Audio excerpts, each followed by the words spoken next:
మీ ఎలాంటి వ్యాపార ప్రకటనలకైనా వెంటనే మా ఛానల్ సంప్రదించండి. ప్రస్తుతం మనతో పాటు ప్రముఖ ఆధ్యాత్మికవేత్త జ్యోతిష పండితులు బ్రహ్మశ్రీ సుభాష్ శర్మ గారు మనతో ఉన్నారు. గురువు గారితో మాట్లాడుతున్నాం. నమస్కారం శ్రీమాత్రే.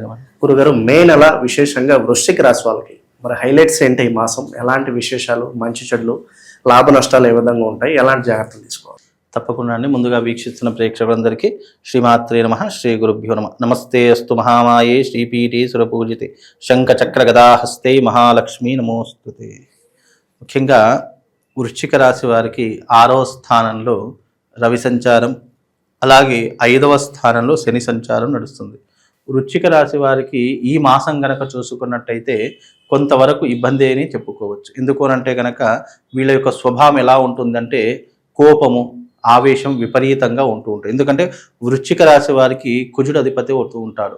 కుజుడు ఎలాంటి లక్షణాలు కలిగి ఉంటాడంటే యుద్ధ వాతావరణము, అలాగే ప్రకృతి వైపరీత్యాలు, అలాగే శత్రుత్వాలు ఎక్కువగా పెంచుకునేటటువంటి లక్షణాలు, ఇవన్నీ కూడా వృశ్చిక రాశి వారిలో ఎక్కువగా ఉంటూ ఉంటాయి. అంటే వీళ్ళ యొక్క మాట తీరు కూడా కొట్టినట్టే ఉంటుంది. ఎవరితో ఏదైనా మనం మామూలుగా మాట్లాడితే ఎలా ఉంటుంది, కొంచెం వాయిస్ రేస్ చేసి మాట్లాడితే ఎలా ఉంటుందో ఆ రకమైనటువంటి విధానాలు వృశ్చిక రాశి వారిలో ఎక్కువ ఉంటాయి. కానీ అలాగని వాళ్ళు ఏం చెడ్డవాళ్ళు కాదు, వాళ్ళ బిహేవియర్ అంతా, వాళ్ళ వ్యక్తిత్వమే అంత, అంటే వాళ్ళ పుట్టుక స్వభావమే అలా ఉండేటటువంటి లక్షణాలు ఎక్కువగా ఉంటాయి వీళ్ళ మీద. అంటే కుజుడి యొక్క ఆధిపత్యం ఎక్కువగా ఉంటుంది. అంటే వీళ్ళకి ఏంటి అని అంటే ఇక్కడ కమాండింగ్ అండ్ డిమాండింగ్ ఎక్కువగా ఉండాలి అని ఆలోచిస్తూ ఉంటారు.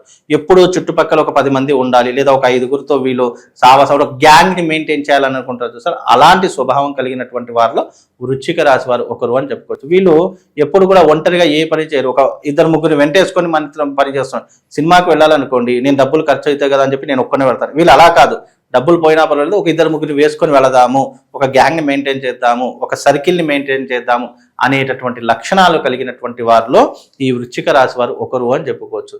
అలాగే వీళ్ళు కొట్లాటలకు వెళ్ళాలన్నా, గొడవలు పెట్టుకోవాలన్నా చాలా ఇష్టమైది ఉంటూ ఉంటుంది. అంటే అనవసరమైనటువంటి గొడవలకి ఎక్కువగా వెళుతూ ఉంటారు. బికాజ్ వాళ్ళ నేచర్ అంతే. ఇక అంటే చిన్న చిన్న విషయాలను కూడా పెద్దగా చేసుకోవడం, ఇలాంటి లక్షణాలు ఎక్కువగా ఉంటాయి.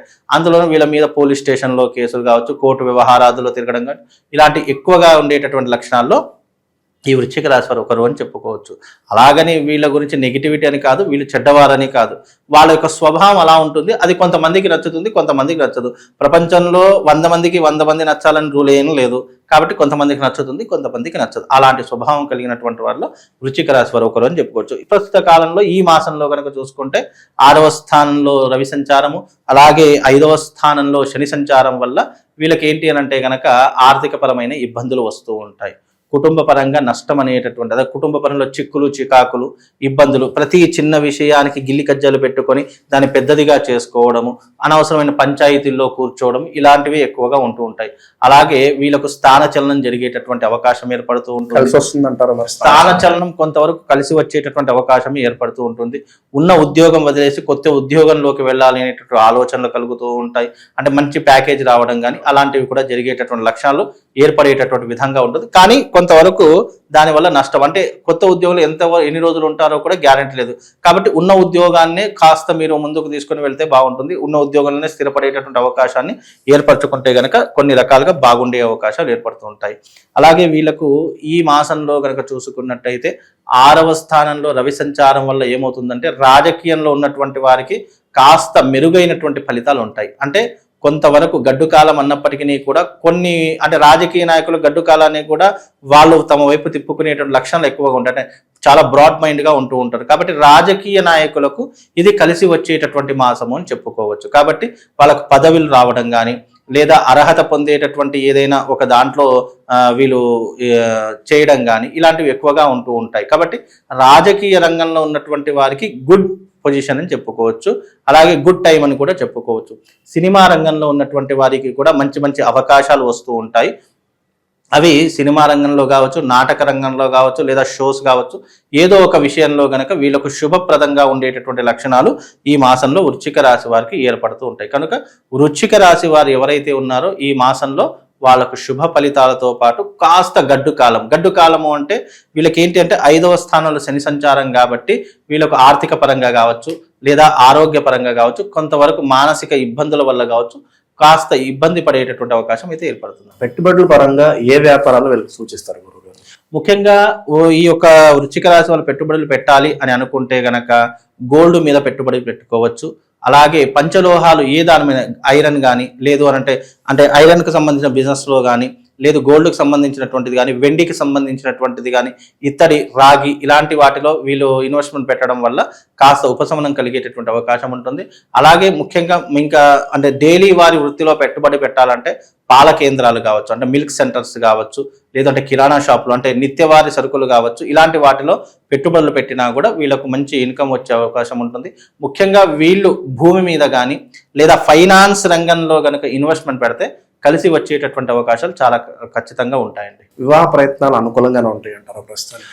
ముఖ్యంగా వివాహ ప్రయత్నాలు అనేటటువంటి ఈ మాసంలో కాస్త కష్టమే. వచ్చే నెల అంటే జూన్ తర్వాత గనక వివాహ ప్రయత్నాలు పెట్టుకుంటే ఎంతో కొంతవరకు కలిసి వచ్చేటటువంటి అవకాశం ఏర్పడుతుందండి. ప్రస్తుత కాలంలో ఎలాంటి చిన్న చిన్న మార్పులు చేసుకోవడం ద్వారా వీళ్ళకి రాబోయే ఇబ్బందులు తొలగిపోతాయి అంటారు?